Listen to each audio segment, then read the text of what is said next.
Di Indonesia, jangankan tes kanker serviks gratis, bayar iuran BPJS terlambat saja pun kamu kena denda. Hari ini aku ingin sedikit sharing dengan kalian semua, terutama buat perempuan-perempuan yang belum menikah.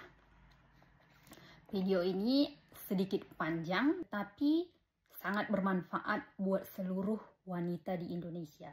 Beberapa hari yang lalu, saya dapat surat dari pemerintahan Irlandia. Ini suratnya. Nah, surat ini intinya adalah surat undangan untuk ngecek apakah saya ada indikasi terkena kanker serviks atau tidak.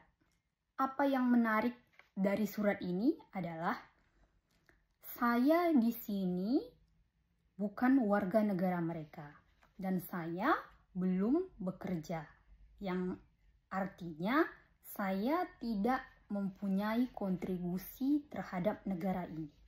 Dan suami saya juga bukan warga negara Irlandia. Suami saya warga negara Prancis. Tetapi kenapa pemerintahan Irlandia memberikan saya undangan? Karena saya sudah terdaftar sebagai, katakanlah, citizen di Irlandia ini. Saya sudah punya KTP, saya sudah punya nomor NPWP untuk Irlandia. Jadi, pemerintahan Irlandia mempunyai program untuk mengecek apakah wanita-wanita di Irlandia itu aman dari kanker serviks. Di Indonesia, jangankan untuk cek kanker serviks gratis, terlambat bayar BPJS saja pun kamu kena denda. Beberapa hari yang lalu, di Kabupaten Karo dihebohkan oleh sepasang suami istri, mana istrinya melahirkan di salah satu rumah sakit Kabupaten Karo, dan anak ini harus dilahirkan secara sesar.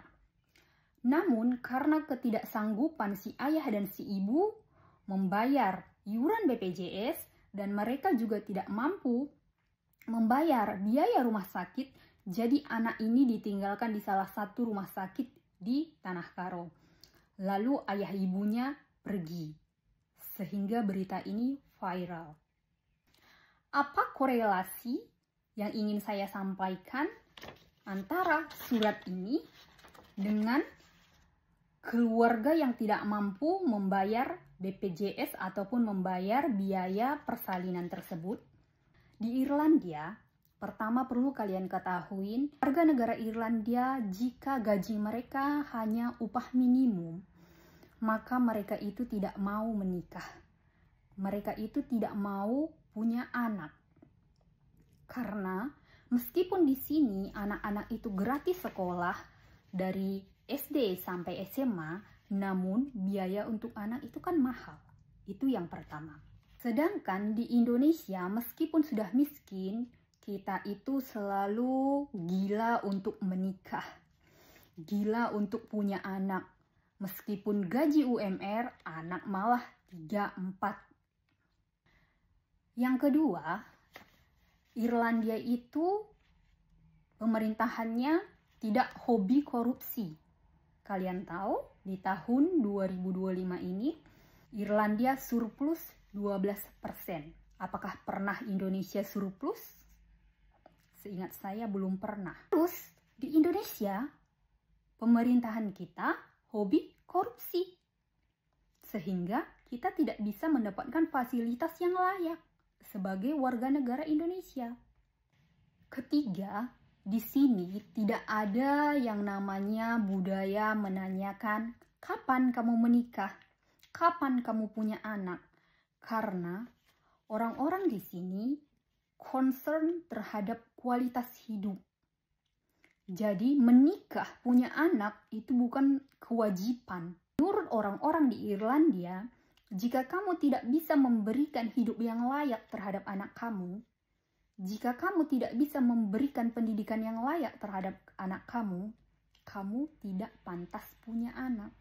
Sedangkan kalau di Indonesia, kebanyakan tidak peduli dengan kualitas anak yang akan dilahirkan.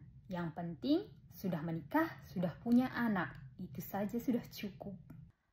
Mungkin perkataan saya ini sedikit terdengar kasar buat orang-orang yang mempunyai anak banyak, namun tidak bisa memberikan kualitas hidup terhadap anak mereka. Nasi sudah menjadi bubur. Apa boleh buat?